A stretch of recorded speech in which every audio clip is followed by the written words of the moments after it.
CGFS భూములకు వెంటనే పట్టాలు ఇవ్వాలంటూ నెల్లూరు జిల్లా ఆత్మకూరు నియోజకవర్గం జనసేన పార్టీ ఇన్ఛార్జ్ నలిశెట్టి శ్రీధర్ ఆధ్వర్యంలో బస్టాండ్లోని అంబేద్కర్ విగ్రహం నుండి ఆర్జీఓ ఆఫీస్ వరకు ర్యాలీగా వెళ్లి ఆత్మకూరు ఆర్జీఓ బి పావనికి వినతి పత్రం అందించారు. అనంతరం నలిశెట్టి శ్రీధర్ మాట్లాడుతూ జనసేన పార్టీ అధిష్టానం పిలుపు మేరకు సీజీఎఫ్ఎస్ భూములను కోల్పోయిన రైతులకు సంఘీభావంగా ఈ ర్యాలీ నిర్వహించి ఆర్జీఓకు వినతి పత్రం అందించామని అన్నారు.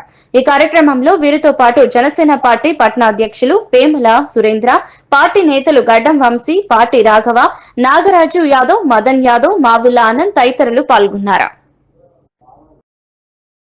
గారికి విపరీతమైన గౌరవం, అన్నదాత సమస్యల పట్ల పూర్తి అవగాహన ఉన్న వ్యక్తి. అన్నదాతకి ఏ సమస్య వచ్చినా పరిష్కారం దిశగా అడుగులు వేసేదానికి ఒక్క క్షణం కూడా సంకోచించిన వ్యక్తి మా జనసేన పవన్ కళ్యాణ్ గారు. ఆయన బాటలోనే ఆత్మకూరు నియోజకవర్గ జనసేన పార్టీ పయనిస్తా ఉంది. గతంలో ప్రతిపక్షంలో ఉన్నప్పుడు ఆత్మకూరు నియోజకవర్గ ప్రధాన సమస్య అయిన చుక్కల భూముల సమస్యపై అలు పెరగని పోరాటం చేసిన ఘన చేతి కలిగిన పార్టీ ఆత్మకూరు నియోజకవర్గ జనసేన పార్టీ.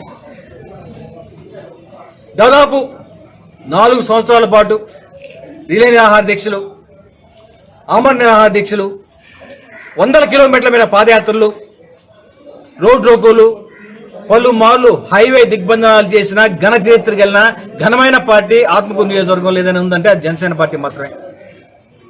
ఆత్మకూరు నియోజకవర్గంలో ఆనాడు చుక్కల భూముల తరఫున మేము చేసిన పోరాటం ఫలితంగా ఆత్మకూరు నియోజకవర్గంలోని రైతాంగంతో సహా రాష్ట్ర వ్యాప్తంగా 2.5 లక్షల ఎకరాల రైతన్నలు, చుక్కల భూముల రైతన్నలు విముక్తి పొందారంటే నిజంగా ఆత్మకూరు నియోజకవర్గ జనసేన పార్టీ గాని జన సైనికులందరూ గాని గర్వంతో తలెత్తుకోవాల్సిన విషయం ఇది.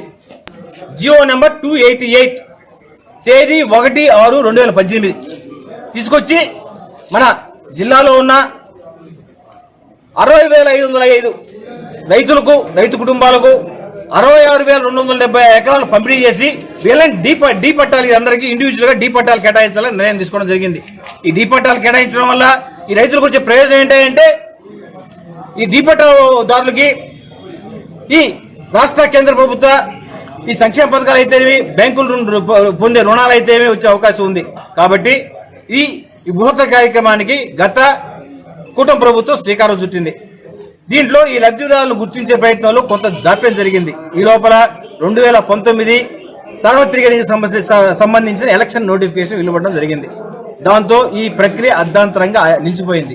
ఆ తర్వాత వచ్చిన వైసీపీ ప్రభుత్వం ఈ సీజీఎఫ్ఎస్ భూముల రైతన్నల యొక్క బాధలను బుట్టదాఖలు చేసింది. వారి పరిస్థితి అగమ్య గోచరంగా తయారైంది. ఆఫీసు చుట్టూ తిరిగి విసిగి వేశారు. వాళ్ళ పరిస్థితి ఎలా అయిందంటే కొండ నాలుగు ముందేస్తే ఉన్న నాలుగు ఊడిన చందనంగా తయారైంది. ఇప్పుడు మేము జనసేన పార్టీ తరఫున, కూటమి ప్రభుత్వంలో భాగస్వామి పార్టీ జనసేన పార్టీ తరఫున ఈ సీజీఎఫ్ఎస్ భూములు రైతాంగానికి మేలు చేయాలనే ఉద్దేశంతో ఈ సీజీఎఫ్ఎస్ భూములకు సంబంధించి రైతాంగం తరఫున పోరాడేందుకు సిద్ధంగా ఉన్నాం. ఈ చివరి సీజీఎఫ్ఎస్ భూమి రైతుకు డీ పట్టా వచ్చే వరకు మా పోరాటం కొనసాగుతుందని ఈ సందర్భంగా తెలియజేస్తున్నాం. జై జనసేన, జై జనసేన, జై జనసేన, నాయకత్వం.